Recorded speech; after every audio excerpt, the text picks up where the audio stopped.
चलिए आज हम बात करेंगे लोक प्रशासन का अर्थ, मीनिंग ऑफ पब्लिक एडमिनिस्ट्रेशन। क्या अवधारणा है प्रशासन की, लोक प्रशासन की, मीनिंग क्या है, कॉन्सेप्ट क्या है, इसकी बात करेंगे।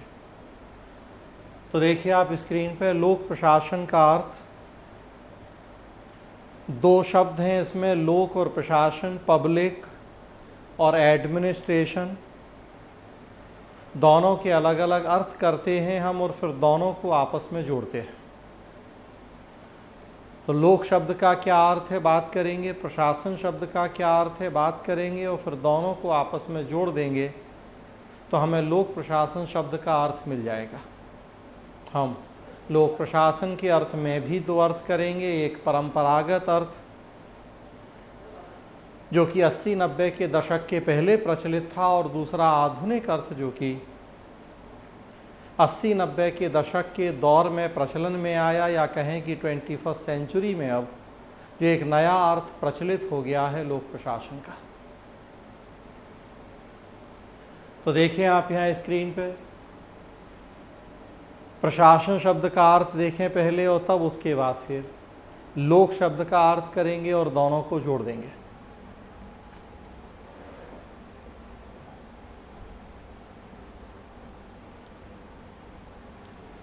प्रशासन शब्द के दो अर्थ किए जाते हैं, शब्दार्थ भी करते हैं हम प्रशासन का और भावार्थ भी करते हैं। एक तो शब्द का अर्थ क्या है और दूसरा उसका मूल भाव या सेंस क्या है। शब्दार्थ आप देखेंगे तो अंग्रेजी शब्द है एडमिनिस्ट्रेशन, इंग्लिश वर्ड, उसका हिंदी रूपांतर है प्रशासन। अंग्रेजी शब्द एडमिनिस्ट्रेशन का हिंदी रूपांतर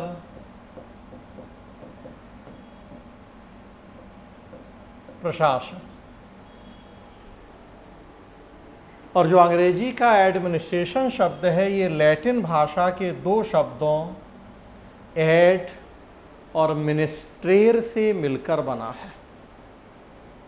लैटिन भाषा के शब्द हैं एड और मिनिस्ट्रेर, उन दो को मिला के हो गया एडमिनिस्ट्रेशन अंग्रेजी शब्द और उससे हिंदी का प्रशासन। और वास्तव में देखेंगे तो प्रशासन हिंदी नहीं बल्कि संस्कृत भाषा का शब्द है, लेकिन ये हिंदी में भी इतना पॉपुलर हुआ है कि अब हम इसे आम बोलचाल में हिंदी भाषा का शब्द भी कह देते हैं। हाँ, वास्तव में ये संस्कृत भाषा का शब्द है, प्र उपसर्ग है, शास धातु है, दोनों को मिला के प्रशासन बना है।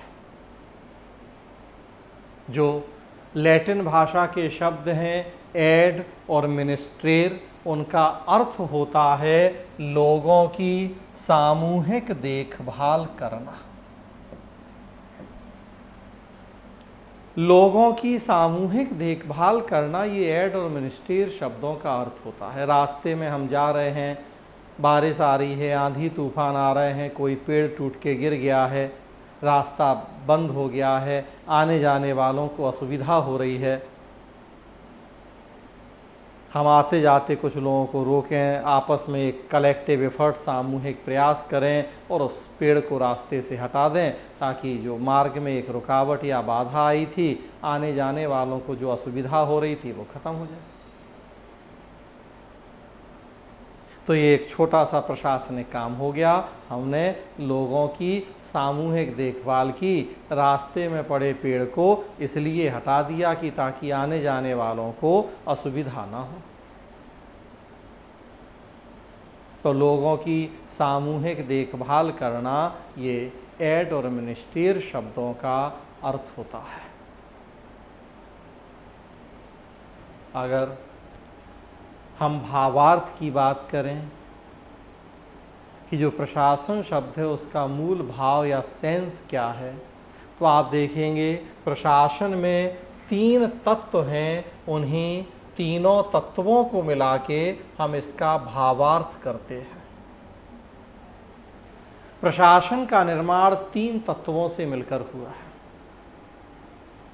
और तीनों को मिला के प्रशासन का बस हम भावार्थ कर देते हैं। एक तत्व है विशिष्ट या निश्चित उद्देश्य, दूसरा है सामूहिक प्रयास और तीसरा सहयोग तथा समन्वय। दूसरे शब्दों में हम कह सकते हैं कि किसी भी गतिविधि के प्रशासन होने के लिए तीन अनिवार्य या जरूरी शर्तें होती हैं। सबसे पहली शर्त है कि उस गतिविधि का कुछ निश्चित या विशिष्ट उद्देश्य होना चाहिए। आप ध्यान रखेंगे कि प्रशासन में कभी भी हम उद्देश्य विहीन गतिविधियों की चर्चा नहीं करते हैं। दूसरी शर्त या तत्व है कि प्रयास सामूहिक होने चाहिए। कभी भी हम प्रशासन में इंडिविजुअल एफर्ट्स या व्यक्तिगत प्रयासों की बात नहीं करते। हमेशा प्रयासों का सामूहिक होना जरूरी है। और तीसरी शर्त कि उन सामूहिक प्रयासों में आपस में सहयोग और समन्वय का होना भी अत्यंत आवश्यक है। दो या अधिक व्यक्ति होंगे, सामूहिक प्रयास मतलब कम से कम दो व्यक्ति, ज़्यादा जितने हों। जब दो या अधिक व्यक्ति हों, दो या अधिक संस्थाएं हों, अगर उनके बीच में बेहतर ढंग से तालमेल नहीं है तो जो हमारे निर्धारित उद्देश्य हैं उनको हम कभी भी बेहतर ढंग से प्राप्त नहीं कर पाएंगे। जो समस्याएं हैं उनका बेहतर ढंग से समाधान नहीं होगा, उल्टे समस्याएं सुलझने की जगह और उलझने लग जाएंगी। तो वैसी स्थिति में सामूहिक प्रयासों में आपस में सहयोग एवं समन्वय का होना भी अत्यंत आवश्यक होता है। इन तीन तत्वों के आधार पर हम प्रशासन की एक परिभाषा करते हैं। तीनों को आपस में मिला दीजिए तो आप प्रशासन का एक अर्थ या एक डेफिनेशन तैयार कर सकते हैं। बस तीनों को आपस में मिला दीजिए। कैसे? तो देखिए, विशिष्ट उद्देश्य की प्राप्ति हेतु किया गया सामूहिक प्रयास जो कि सहयोग और समन्वय पर आधारित हो, प्रशासन कहलाता है। विशिष्ट उद्देश्य की प्राप्ति हेतु किया गया सामूहिक प्रयास जो कि सहयोग और समन्वय पर आधारित हो, प्रशासन कहलाता है। तीन तत्व हैं, हमने आपस में मिला दिया, एक परिभाषा बन गई। आपको ये परिभाषा रटने या याद करने की ज़रूरत नहीं है। आप अपनी सुविधा अनुसार इन तीनों तत्वों को आगे पीछे करके मिला दीजिए। बस ये ध्यान रखिए कि वो एक शब्दों का सही क्रम हो, वाक्य विन्यास उपयुक्त हो, एक डेफिनेशन तैयार हो जाएगी प्रशासन की। कई विद्वान ऐसे हैं जो तीन नहीं दो तत्वों के आधार पर ही प्रशासन की परिभाषा करते हैं। विशिष्ट उद्देश्य की प्राप्ति हेतु किया गया सामूहिक प्रयास प्रशासन। उनका मानना है सहयोग समन्वय की अलग से चर्चा जरूरी नहीं है, क्योंकि कोई भी सामूहिक प्रयास बिना सहयोग और समन्वय के अपने उद्देश्यों को प्राप्त कर ही नहीं पाएगा। तो मतलब वो उसमें अंडरस्टूड है, अंतर्निहित है, तो इसलिए अलग से उसकी बात करने की जरूरत नहीं है। लेकिन हमें लगता है कि बहुत सारी बातें भले अंतर्निहित हैं, अंडरस्टूड भी हैं, लेकिन एक नए विद्यार्थी को हो सकता है कि वो जो अंतर्निहित बातें हैं वो तो जब तक हम बताएंगे नहीं तब तक कैसे समझ में आएंगी। तो फिर बेहतर है कि उसे भी अलग से मेंशन कर दिया जाए। क्या बुराई है, थोड़ा सा 4-6 शब्द और बढ़ जाते हैं डेफिनेशन में, लेकिन थोड़ा क्लैरिटी और आ जाती है। एक नया विद्यार्थी भी आसानी से बात समझ सकता है।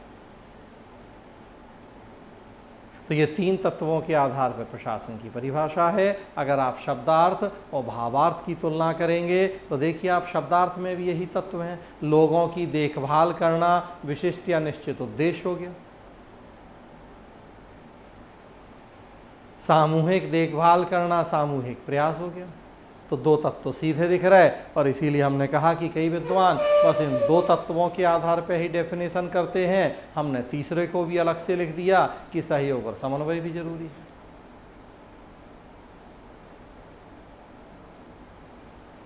तो तीन तत्व अगर हमने मिला दिए तो प्रशासन का अर्थ या परिभाषा हो जाती है।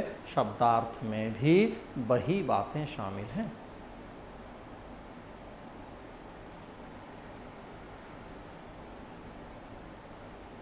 इन 3 तत्वों के आधार पर जो हम प्रशासन की परिभाषा कर रहे हैं, आप किसी भी उदाहरण, किसी भी गतिविधि के माध्यम से समझ सकते हैं इस बात को। हम कहते हैं चिकित्सा प्रशासन, शिक्षा प्रशासन, रेल प्रशासन, पुलिस प्रशासन। देखिए अक्सर आम बोलचाल में भी हम यही इन शब्दों का प्रयोग करते हैं, और किताबी भाषा भी आप देखिए तो पुलिस प्रशासन,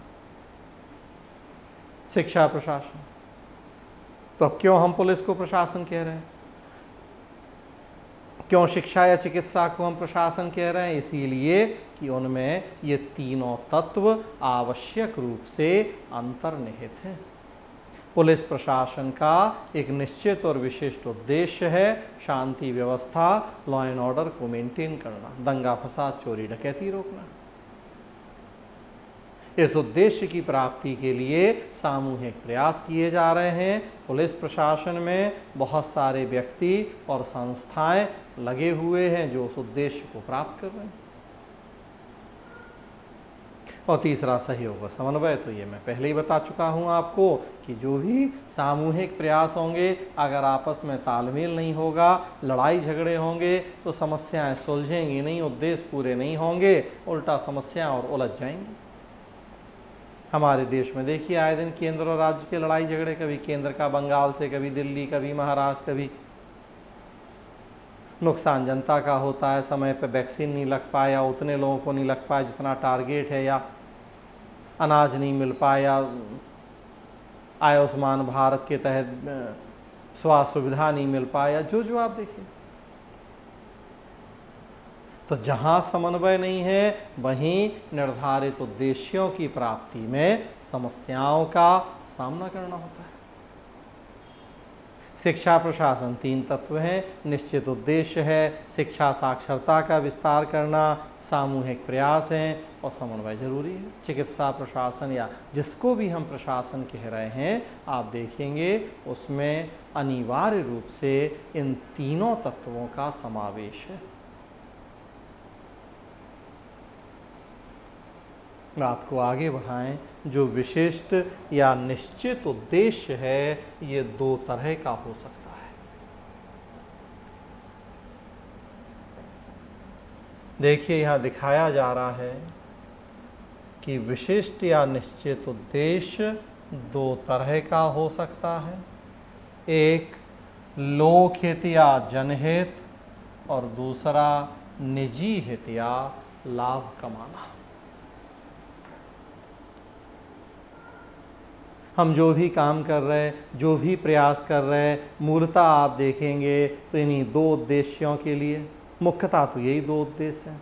शिक्षा, स्वास्थ्य, ये तो फिर अंदर की बातें हैं, अदरवाइज मूलतः आप देखें तो 2 ही उद्देश्य हैं। या व्यक्ति अपने लाभ, अपने निजी हित और स्वार्थ के लिए काम करता है, और या समाज के हित के लिए काम करता है।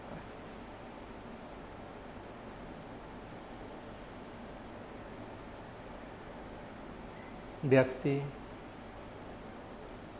अगर समाज के हित के लिए काम करे, निस्वार्थ भावना से लोगों के हित कल्याण के बारे में सोचे, अगर इस उद्देश्य को लेकर सामूहिक प्रयास किए जाएं, तो उस प्रशासन को हम लोक प्रशासन कहते हैं। दूसरे शब्दों में कहें, जब सामूहिक प्रयासों का विशिष्ट उद्देश्य हो लोक हित या जनता के हित को सुनिश्चित करना, तो उसे लोक प्रशासन की संज्ञा दी जाती है।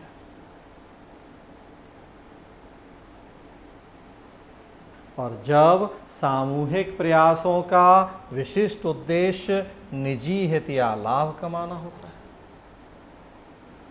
हम जो प्रयास कर रहे हैं वो इसलिए कर रहे हैं कि हमारा अपना निजी फायदा होगा, कुछ पैसा मिलेगा, कुछ हमारे स्वार्थ पूरे होंगे, निजी हित, तो फिर ऐसे प्रशासन को निजी प्रशासन, प्राइवेट एडमिनिस्ट्रेशन की संज्ञा देते हैं।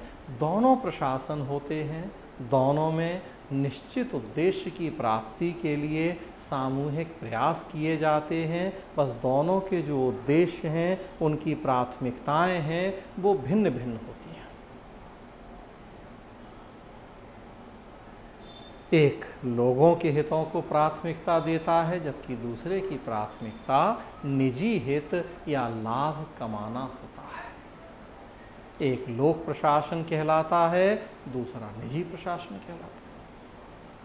विशिष्ट उद्देश्य का सामूहिक प्रयास लोक हित तो लोक प्रशासन, और विशिष्ट उद्देश्य का सामूहिक प्रयास निजी हित या लाभ कमाना, तो उसे निजी प्रशासन की संज्ञा दी जाती है। शिक्षा प्रशासन, चिकित्सा प्रशासन, अब इसी में आप देखिए तो एक सरकारी अस्पताल, एक प्राइवेट अस्पताल, एक सरकारी स्कूल, एक प्राइवेट स्कूल, मतलब निजी, सरकारी और निजी, अंतर यही है, एक लोक प्रशासन, दूसरा निजी प्रशासन।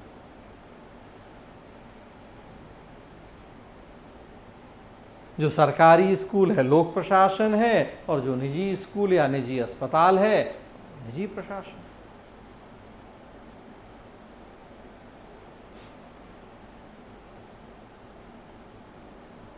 सरकारी अस्पताल में जाइए आप, 10 रुपये 5 रुपये की पर्ची बनेगी, बड़ी से बड़ी बीमारी दिखा लीजिए, बहुत कम खर्च में इलाज करवा लीजिए। वैक्सीन लग रही है कोरोना से निपटने के लिए, देखिए फ्री ऑफ कॉस्ट।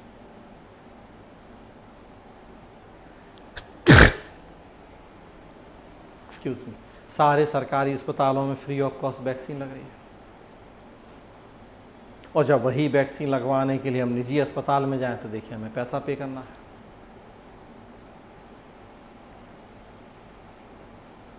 सरकारी अस्पताल में बड़ी से बड़ी बीमारी, कोरोना नहीं हुआ या जो भी, तो नाम मात्र का खर्च, फ्री में सुविधाएं सारी। और प्राइवेट में जाएं तो 5-5, 10-10 लाख रुपया के बिल, वही बीमारी वही इलाज, लेकिन बस सरकारी और निजी में अंतर है। तो देखिए आप, एक में जो काम फ्री में या बहुत नाम मात्र के शुल्क में, एक टोकन मनी के रूप में हो रहा है, वही काम निजी में लाखों रुपए खर्च करके हो रहा है, या तब भी नहीं हो पा रहा है। दोनों प्रशासन, लेकिन दोनों के उद्देश्य, उनकी प्राथमिकताएं भिन्न भिन्न हैं। एक जनता के हित को प्राथमिक मानते हुए काम कर रहा है, और दूसरे के लिए प्राथमिकता लाभ है, पहले पैसा तब आपका स्वास्थ्य, और दूसरे में पहले स्वास्थ्य। सरकारी स्कूल, निजी स्कूल, देखें आप यही अंतर है। सरकारी स्कूल बहुत नाम मात्र की फ़ी लगेगी, एक टोकन मनी या वो भी नहीं, साल भर तक बच्चा पढ़ता है। उल्टा सरकार कई तरह की सुविधाएं देती है, मुफ्त ड्रेस मिलती है, मिड डे मील के तहत खाना मिलता है, वजीफे मिलते हैं, शुल्क, किताबें, सब कुछ। और प्राइवेट स्कूल में एक एक महीने की फीस इतनी है कि देते देते कमर टूट जाए लोगों की। हैं दोनों शिक्षा प्रशासन का, लेकिन एक वो जो सरकारी है वो लोक प्रशासन है, उसका उद्देश्य पैसा कमाना या लाभ कमाना नहीं है, जनता के हित को सुनिश्चित करना, शिक्षा साक्षरता का विस्तार करना है। जबकि दूसरे का प्राथमिक उद्देश्य अपने निजी हित या लाभ को सुनिश्चित करना है।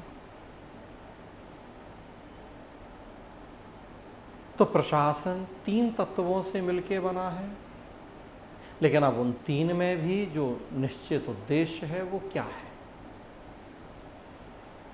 उसके आधार पर प्रशासन को पुनः 2 अलग अलग अंगों में विभक्त कर दिया गया है।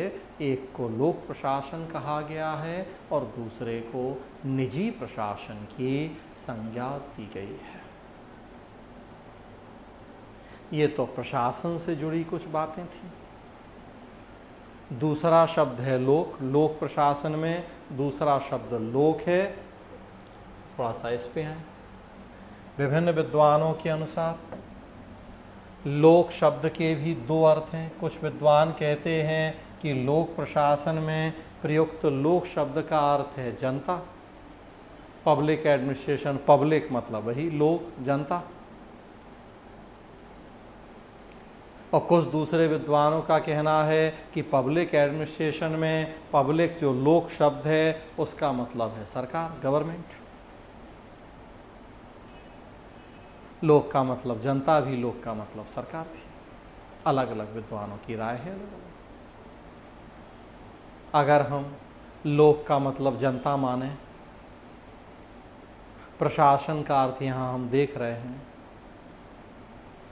दोनों को अगर आपस में जोड़ें तो देखिए एक अर्थ मिलेगा हमें, एक परिभाषा मिलेगी, जनता के हित के लिए किया गया प्रशासन लोक प्रशासन है। जनता के हित के लिए किया गया प्रशासन लोक प्रशासन है। यहां भी हमने वही अर्थ किया कि जब सामूहिक प्रयासों का विशिष्ट उद्देश्य हो लोगों का हित करना, तो उसे फिर हम लोक प्रशासन की संज्ञा देते हैं। वहां से भी वही अर्थ मिल रहा है। लोक का मतलब जनता, प्रशासन का अर्थ हम देख रहे हैं, दोनों को हम जोड़ रहे, तो जनता के हित के लिए किया गया प्रशासन लोक प्रशासन है। और अगर हम लोक का मतलब लें सरकार, हम दोनों विद्वानों की बात माने, दोनों तरह के विद्वानों की बात माने, तो लोक का मतलब लें अगर सरकार, प्रशासन का अर्थ हम देख रहे हैं, अब दोनों को जोड़ दें तो दूसरा अर्थ है सरकार के द्वारा किया गया प्रशासन लोक प्रशासन।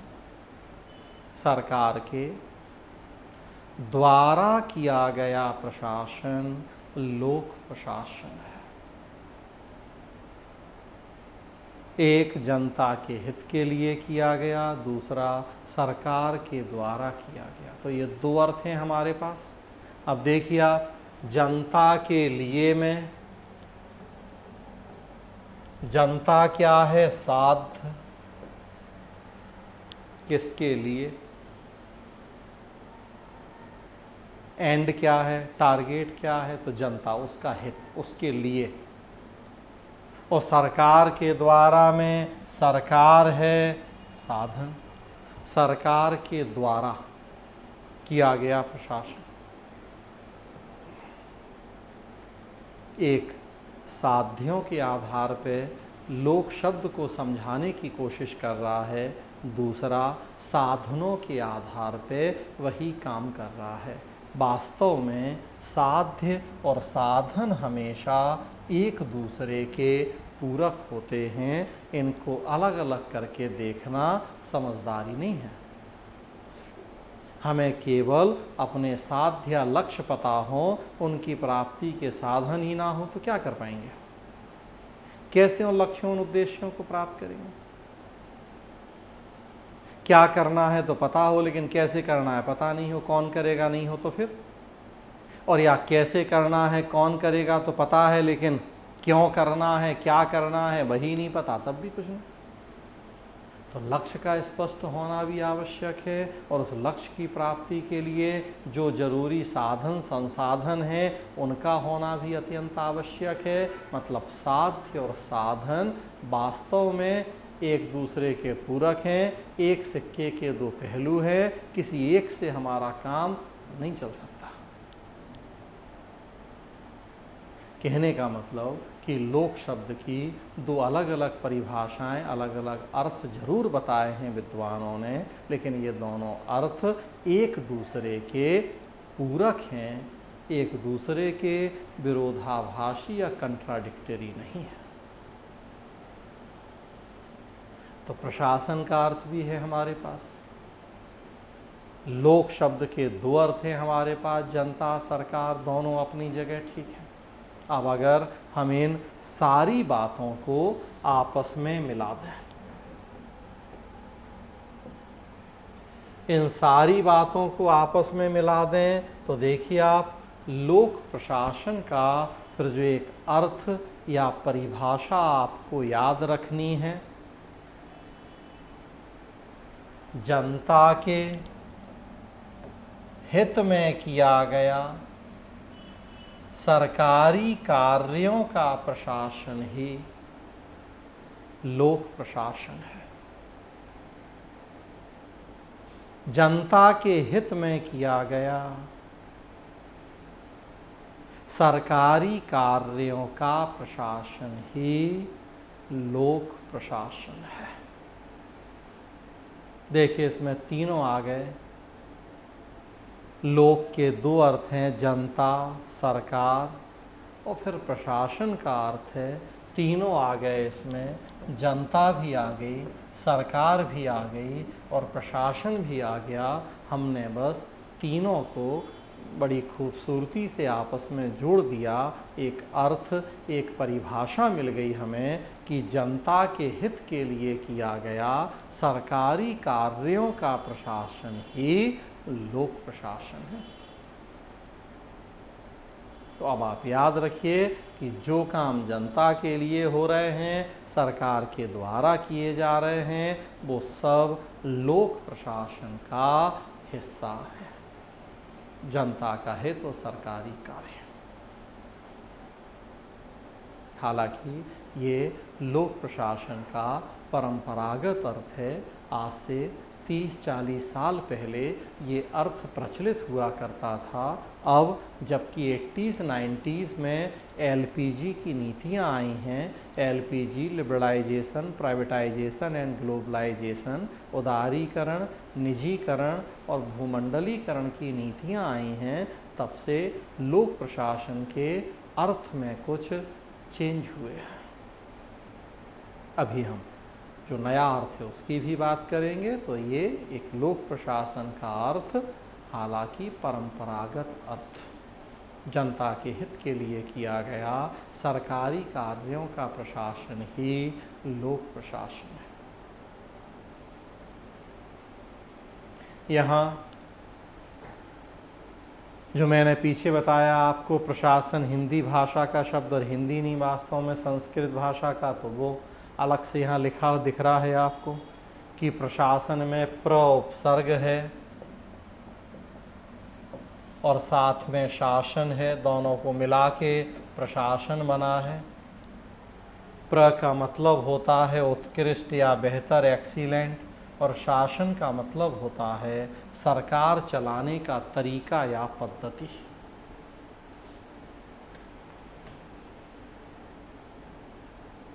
किसी समाज या समुदाय की जो राजनीतिक संरचना होती है, पॉलिटिकल स्ट्रक्चर, उसे हम राज्य कहते हैं। राज्य का निर्माण 4 आवश्यक तत्वों से होता है: जनसंख्या, भूभाग, सरकार और संप्रभुता। तो राज्य के 4 तत्वों में एक अनिवार्य तत्व होती है सरकार। सरकार के 3 अंग, विधायिका, कार्यपालिका और न्यायपालिका, तीनों के अलग अलग कार्य होते हैं। विधायिका कानून बनाती है, कार्यपालिका उन कानूनों को जनता के बीच में लागू करती है और न्यायपालिका लोगों के आपसी विवादों का निपटारा करती है। तो सरकार के 3 अंग हैं, तीनों के अलग अलग कार्य हैं। सरकार चलाने का जो तरीका या पद्धति है उसे हम शासन कहते हैं। सरकार गवर्नमेंट और शासन गवर्नेंस। सरकार चलाने का तरीका या पद्धति गवर्नेंस या शासन कहलाता है। लोकतंत्र होगा कि राजतंत्र होगा, जनता की भागीदारी कितनी होगी, नहीं होगी, विधायिका, कार्यपालिका, न्यायपालिका, इनके आपस के संबंध कैसे और क्या होंगे, तो कैसे सरकार चलेगी, उसके लिए कुछ तरीके, कुछ नियम, कुछ सिद्धांत बनाए जाते हैं। वो जो तरीका होता है सरकार चलाने का, उसी को शासन कहा जाता है। वर्तमान समय में लोकतांत्रिक शासन व्यवस्था दुनिया में सबसे ज़्यादा प्रचलित पॉपुलर शासन व्यवस्था है।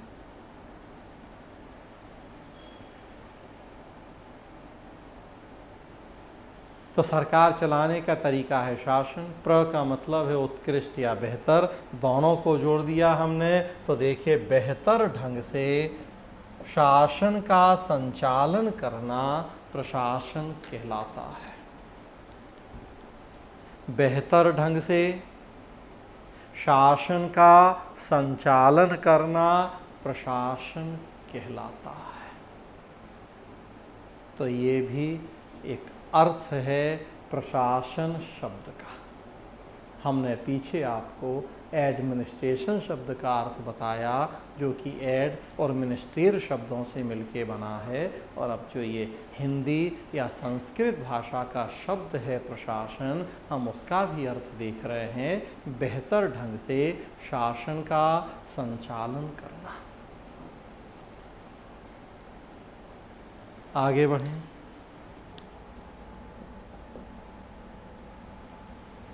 देखिए अब लोक प्रशासन का आधुनिक अर्थ। मैंने कहा हम दोनों पढ़ेंगे। परंपरागत क्या था बिफोर एलपीजी, और आधुनिक क्या है। तो लोक प्रशासन का आधुनिक अर्थ या वर्तमान समय में क्या स्थिति है उसको देखें।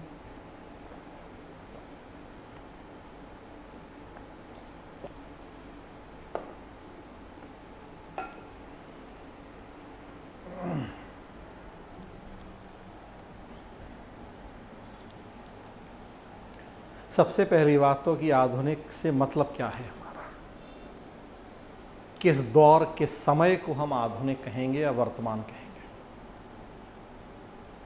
क्या पैरामीटर हैं, कब से हमने ये परंपरागत और आधुनिक का वर्गीकरण किया है। यहाँ इस कॉन्टेक्स्ट में हम बात कर रहे हैं अभी आपसे कि परंपरागत का मतलब क्या है हमारे लिए और आधुनिक का मतलब क्या है। तो ध्यान रखिए 1980-90 के दशक के पहले को हम कहते हैं यहाँ परंपरागत, और 1980-90 के दशक से जो अब तक का समय है इसे हम कहते हैं आधुनिक। या दूसरे शब्दों में कहें तो 20वीं सदी वो हो गई एक तरह से परंपरागत, और अब 21वीं सदी, 20वीं सदी का अंत और 21वीं सदी की शुरुआत, ये हो गया आधुनिक। तो वही लिखा है 1980-90 का दशक या 21वीं सदी की शुरुआत। ये तो सबसे पहली बात हमारा मतलब है वर्तमान समय से या आधुनिक टाइम से, मॉडर्न एरा।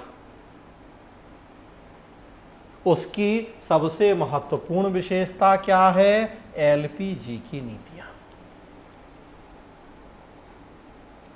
सबसे महत्वपूर्ण विशेषता एलपीजी। एल लिबरलाइजेशन या उदारीकरण, पी प्राइवेटाइजेशन या निजीकरण, और जी ग्लोबलाइजेशन भूमंडलीकरण। संक्षेप में हम इन्हें एलपीजी की संज्ञा देते हैं। 1980-90 के दशक में इन नीतियों की शुरुआत हुई अमेरिका और ब्रिटेन जैसे देशों से, और फिर धीरे धीरे ये नीतियां दुनिया के अन्य देशों में भी प्रचलित हुई।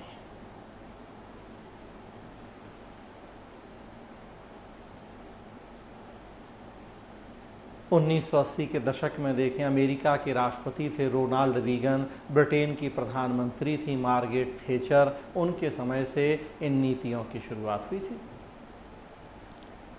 भारत में हमने 1991 में अपनाया इन्हें। नई आर्थिक नीति के माध्यम से दुनिया के और देशों ने भी लगभग उसी के आसपास धीरे धीरे इन नीतियों को अपनाया। तो हम इसीलिए संयुक्त रूप से कहते हैं 1980-90 का दशक।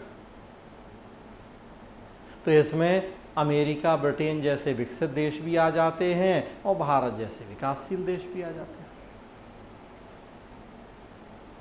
सबसे महत्वपूर्ण विशेषता है LPG, liberalisation, privatisation, globalisation. Liberalisation या उदारीकरण का मतलब नियम कानूनों का लचीलापन, बहुत कठोर कायदे नियम कानून ना हो बल्कि उनमें फ्लेक्सिबिलिटी हो, समय परिस्थिति और ज़रूरत के अनुसार उन नियम कानूनों में परिवर्तन की पर्याप्त गुंजाइश हो।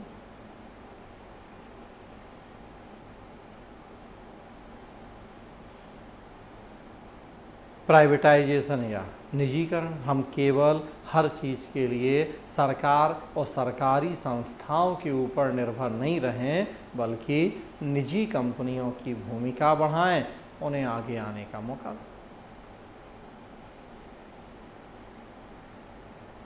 और भूमंडलीकरण की वो जो निजी कंपनियां हों वो केवल हमारे अपने देश की होंगी, ऐसी भी बाध्यता नहीं हो। देशी विदेशी हम सबको समान मौका दें। जो सक्षम हैं, जो हमारे देश के संविधान नियम कानूनों को मानने को तैयार है, हमारे शर्तें मान रहा है, वो आए, काम करे। अब वो देशी हो या विदेशी हो, ये फर्क ही अंतर नहीं रह जाए।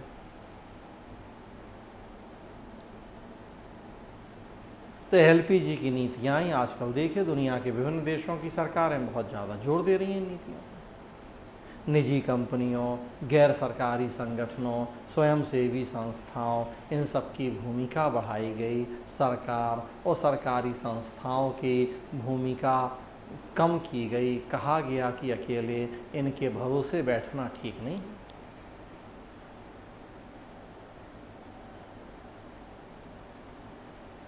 और जब ये एलपीजी की नीतियां आई तो हमने लोक प्रशासन के अर्थ में कुछ बदलाव महसूस किया।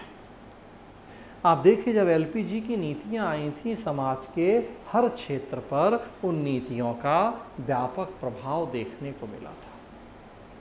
वो शिक्षा हो, वो स्वास्थ्य हो, वो पर्यटन हो, वो राजनीति हो, वो समाज हो, वो अर्थव्यवस्था हो, हर जगह प्रभाव। प्रशासन के ऊपर भी प्रभाव देखने को मिले एलपीजी की नीतियों के। लोक प्रशासन के अर्थ में कुछ परिवर्तन हो गए। क्या परिवर्तन हुए, क्या प्रभाव पड़ा एलपीजी की नीतियों का? तो देखिए, लोक प्रशासन के अर्थ के ऊपर क्या प्रभाव पड़ा। हमने एलपीजी के आने के बाद जो एक बड़ा चेंज महसूस किया लोक प्रशासन के अर्थ में, वो था कि अब हमारे लिए जनता का हित तो अभी भी सर्वोपरि है,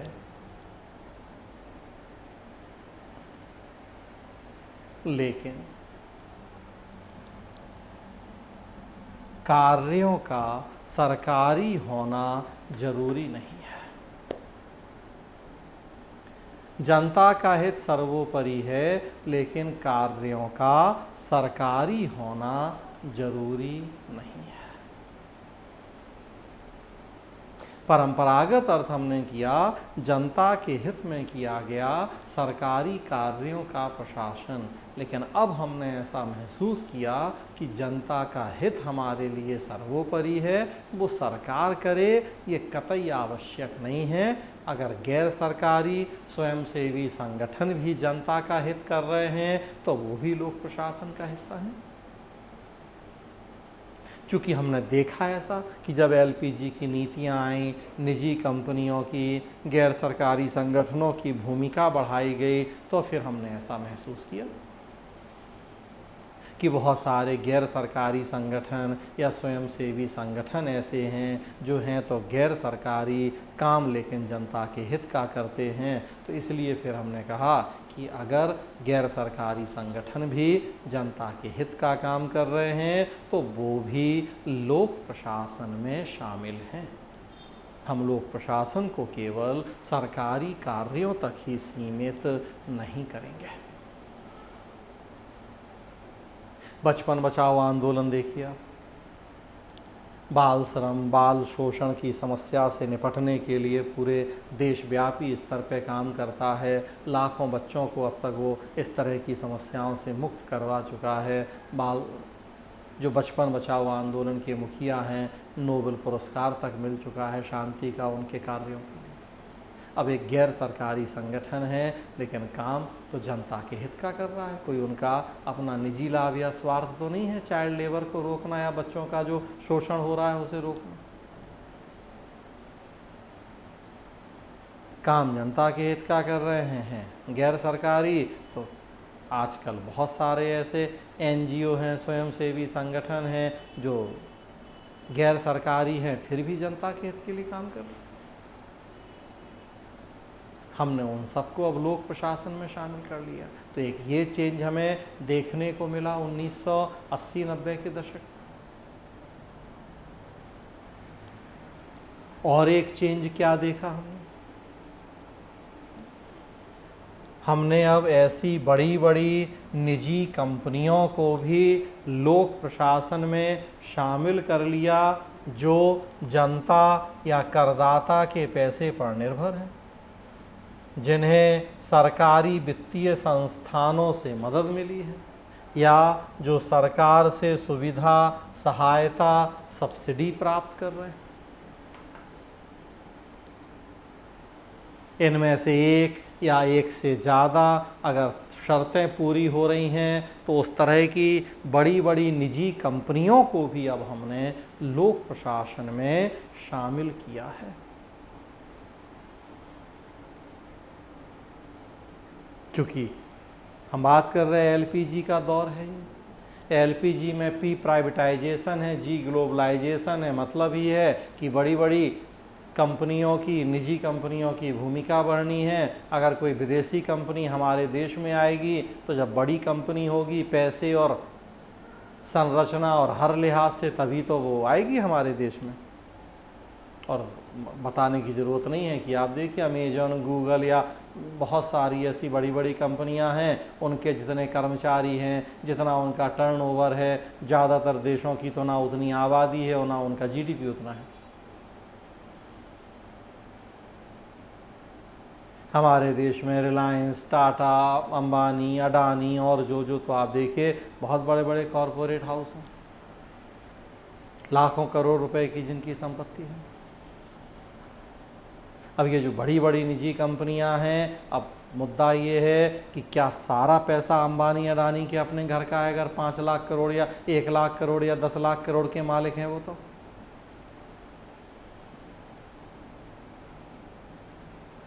ऐसा नहीं है। सारा पैसा उनका अपना नहीं है। उन्होंने शेयर मार्केट में अपनी कंपनी की लिस्टिंग करवाई है, शेयर बेच रहे हैं कंपनी के।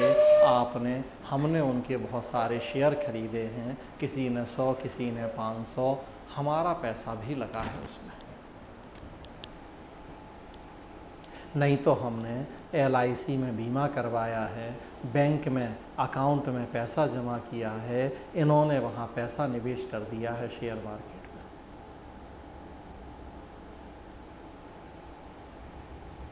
तो जनता या करदाता का पैसा लगा है या सरकारी वित्तीय संस्थानों का पैसा लगा है। विजय माल्या तो 12,000 करोड़ रुपए, तो नीरव मोदी इतने हजार करोड़, तो मेहुल चौक से तो देखे सब कहाँ, किसका पैसा? सरकारी बैंक। सरकारी बैंक मतलब आपका हमारा पैसा। तो या डायरेक्टली हमने निवेश किया है और नहीं तो इनडायरेक्टली पैसा हमारा है, वो सरकारी वित्तीय संस्थानों ने निवेश किया है और तब ये इतने बड़े हुए। खुद अपने घर की पूंजी देखें वो कितनी है, 5%, 10%, 20% मैक्सिमम। दुनिया की 80% से ज़्यादा बड़ी बड़ी कंपनियों में आप देखेंगे उनकी 80% से ज़्यादा जो पूंजी है वो उनकी अपनी नहीं है, बल्कि वो इसी तरह से शेयर धारकों या निवेशकों का पैसा है।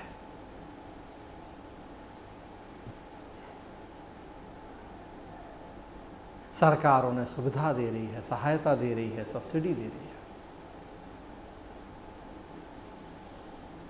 सरकार कह रही है आप आइए हमारे देश में इंडस्ट्री खोलिए, हमारे देश में इंफ्रास्ट्रक्चर डेवलप कीजिए, हम 10 साल तक आपसे टैक्स नहीं लेंगे, हम ज़मीन मुफ्त देंगे या कम कीमत पे देंगे, आप आइए अस्पताल बनाइए, हम ज़मीन आपको लीज पे 100 साल की लीज पे दे रहे हैं, नाम मात्र का पैसा लेंगे, कुछ नहीं लेंगे। स्कूल खोलिए, अस्पताल खोलिए, रोड बनाइए या और दूसरा इंफ्रास्ट्रक्चर डेवलपमेंट में मदद कीजिए। तो सरकार उन्हें कई तरह की सुविधाएं, सहायताएं दे रही है और तब जाके इतनी बड़ी बड़ी कंपनियां हैं। आजकल जितनी ये इस तरह की बड़ी बड़ी निजी कंपनियां हैं जिनकी अगर 100 रुपये की पूंजी है तो पूरा 100 उनका अपना नहीं है, कहीं मार्केट का पैसा लगा है सरकार का, तो फिर ऐसी बड़ी बड़ी निजी कंपनियों को भी आज हमने लोक प्रशासन के दायरे में शामिल किया है। क्यों? क्योंकि चूंकि जनता या सरकार का पैसा लगा है तो ये बड़ी बड़ी निजी कंपनियां भी जनता के हितों को नज़रअंदाज कर पाने की स्थिति में बिल्कुल नहीं है। जनता का पैसा है, जनता के साथ ही गड़बड़ करेंगी, धोखा चीटिंग घोटाला करेंगी, जनता के हितों को नज़रअंदाज करेंगी, जनता के बीच में कंपनी की छवि खराब होगी, जनता अपना पैसा खींचेगी, शेयर मार्केट में शेयरों की कीमत कम हो जाएगी, धड़ाम से ज़मीन पे आ जाएंगे।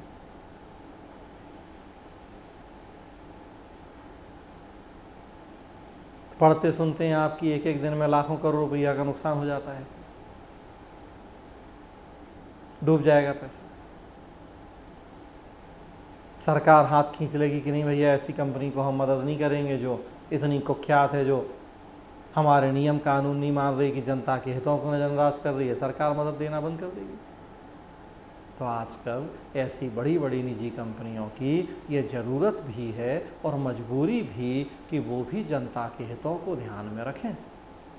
हमारे देश में तो आप देखेंगे हमने जो नया कंपनी कानून बनाया है उसके तहत कॉरपोरेट सोशल रिस्पॉन्सिबिलिटी का प्रावधान किया है।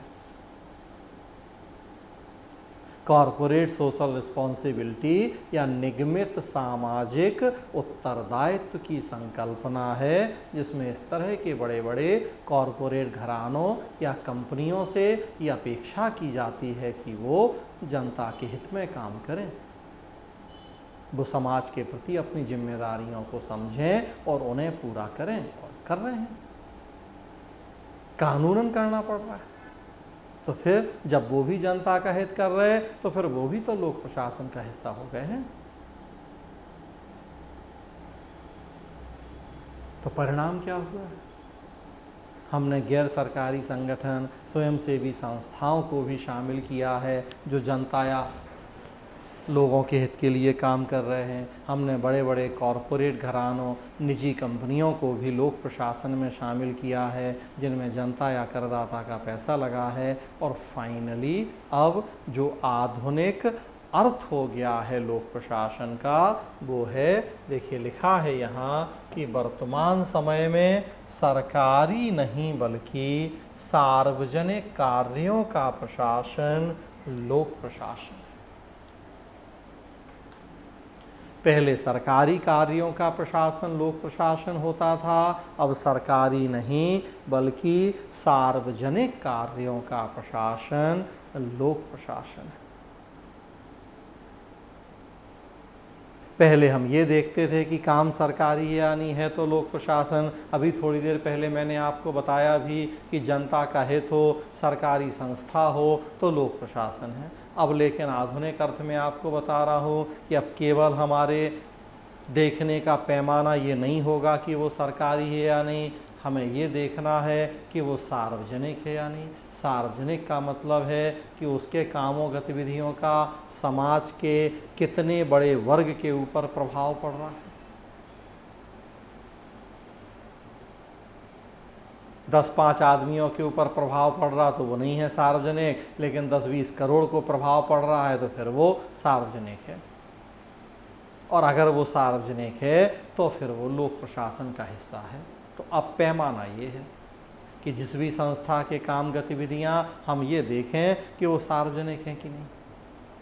अगर वो सार्वजनिक हैं तो वो लोक प्रशासन में शामिल है। रिलायंस, टाटा, गूगल, अमेजॉन, बचपन बचाओ आंदोलन, देखिए आप, ये कोई भी सरकारी नहीं है लेकिन ये सब सार्वजनिक है। इन सब के कामों गतिविधियों का प्रभाव समाज के एक बहुत बड़े वर्ग के ऊपर पड़ रहा है। तो इसलिए इन सबको अब हमने लोक प्रशासन में शामिल किया है। तो नया अर्थ ये कि सरकारी नहीं बल्कि सार्वजनिक कार्य, और इस सार्वजनिक में सरकारी तो हैं ही लेकिन बड़े बड़े निजी भी हो सकते हैं, गैर सरकारी संगठन, स्वयंसेवी संस्थाएं भी हो सकती हैं, सेल्फ हेल्प ग्रुप्स भी हो सकते हैं, कोऑपरेटिव सोसाइटी, सहकारी समितियां भी हो सकती हैं, मतलब जिनका प्रभाव व्यापक हो, जो जनता के हित में काम कर रहे हो। तो अब वो सब आज लोक प्रशासन में शामिल हैं। तो लोक प्रशासन के दायरे, उसका अर्थ पहले की तुलना में काफ़ी व्यापक हो गया है।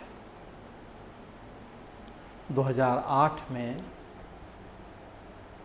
अमेरिका में तृतीय मिन्नोब्रुक सम्मेलन हुआ था। देखिए यहाँ लिखा हुआ है, उसी सार्वजनिक वाली बात को और समझाया गया है यहाँ कि वर्तमान समय में लोक प्रशासन का सार्वजनिक होना जरूरी है, न कि सरकारी।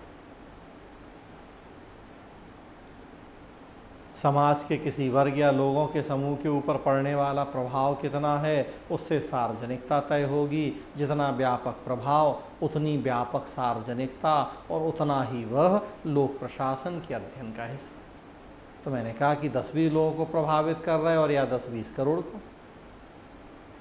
जितना व्यापक प्रभाव, उतनी व्यापक सार्वजनिक कहलाएगी वो संस्था, उतना ही वो लोक प्रशासन के अध्ययन का हिस्सा होगी। तो मैं बता रहा हूं आपको कि 2008 में अमेरिका में तृतीय मिन्नोब्रुक सम्मेलन का आयोजन किया गया। अमेरिका में एक यूनिवर्सिटी है, Saira cruise university.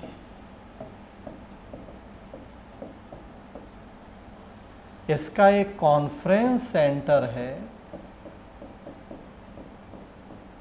मिन्नोब्रुक conference centre.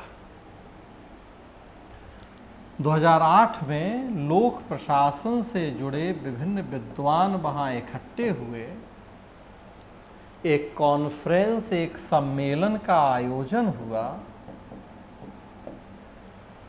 उसे हमने थर्ड मिन्नोब्रुक कॉन्फ्रेंस या तृतीय मिन्नोब्रुक सम्मेलन की संज्ञा दी।